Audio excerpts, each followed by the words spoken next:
Words cannot express the grief or despair of watching children die as war goes on unchecked, but somebody always profits. In the past year, global military expenditure reached a staggering $2.2 trillion, with the United States alone accounting for an astonishing 39% of this total.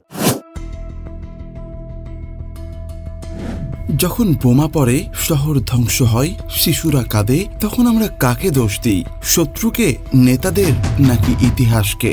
কিন্তু প্রশ্ন একটাই, যুদ্ধ হলে আসলে লাভবান হয় কারা? এটা শুধুই এক একটা দেশের দ্বন্দ্ব নয়, যুদ্ধ আজকের দুনিয়ায় একটা ব্যবসা, আর এই ব্যবসায় রয়েছে কিছু নির্দিষ্ট খেলা, নির্দিষ্ট খেলোয়াড়।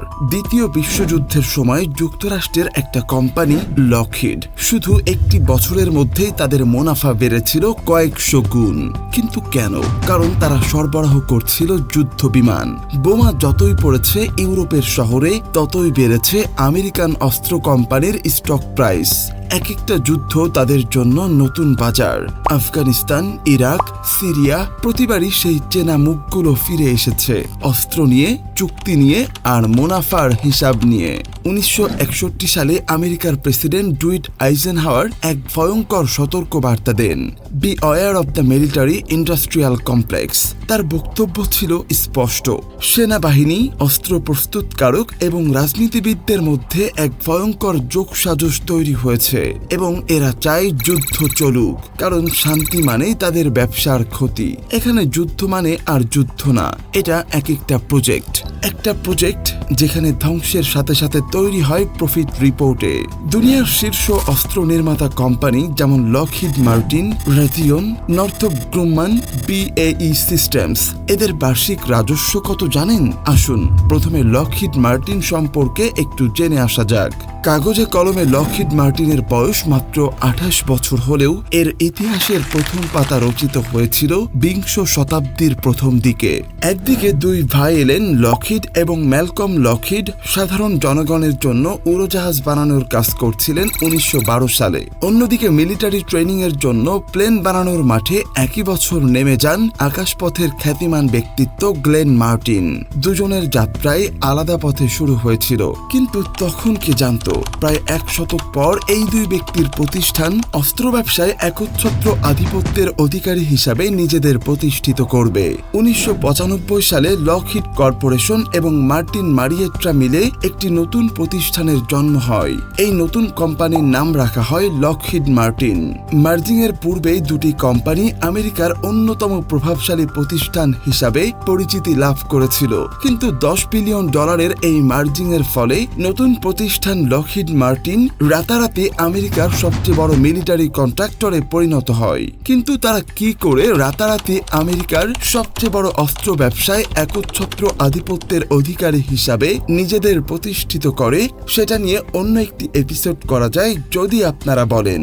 আপনি কি জানেন লকহিড মার্টিনের বার্ষিক রাজস্ব কত? লকহিড মার্টিন এক বছরে $60 বিলিয়ন আয় করে। কিন্তু কিভাবে? সরকার তাদের কাছ থেকে কোটি কোটি ডলার অস্ত্র কেনে। কোন সরকার? সেই সরকার যাদের নির্বাচনে অর্থ দিয়েছিল এই কোম্পানিগুলোই। দেখুন, এটা একটা চক্র। কোম্পানি রাজনীতিতে অর্থ দেয়, নেতা যুদ্ধ শুরু করে, কোম্পানি অস্ত্র বিক্রি করে, জনগণ কর দেয়। টেলিভিশনের পর্দায় যখন যুদ্ধের লাইভ দেখানো হয় তখন ব্যাকগ্রাউন্ডে বাজে দেশপ্রেমের সুর, কিন্তু নিউজ চ্যানেলগুলোও তখন পায় সর্বোচ্চ রেটিং।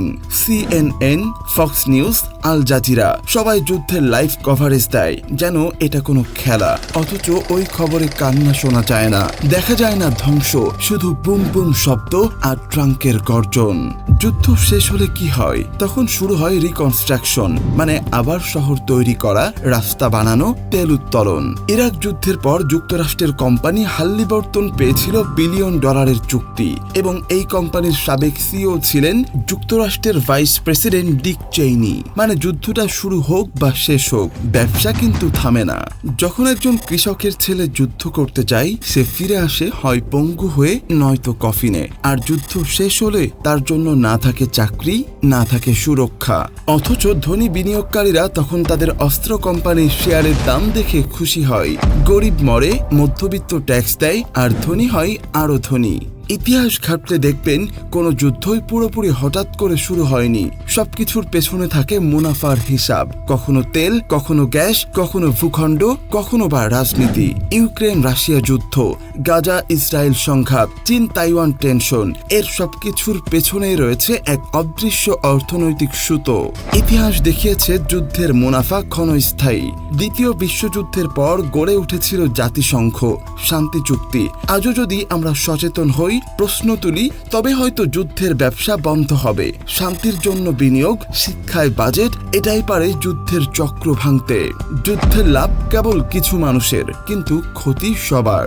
তাই জানতে হবে, শিখতে হবে, প্রশ্ন তুলতে হবে। আপনার সচেতনতা, আপনার কণ্ঠই পারে পরিবর্তন আনতে। শেয়ার করুন, জানুন, প্রতিবাদ করুন। যুদ্ধের ব্যবসা বন্ধ হোক, শান্তির জয় হোক। যুদ্ধের লাভের হিসাব বদলাতে হলে আগে জানতে হবে কারা লাভবান হয়। আজ থেকেই প্রশ্ন তুলুন, কারা যুদ্ধ চায় আর কারা শান্তি চায়।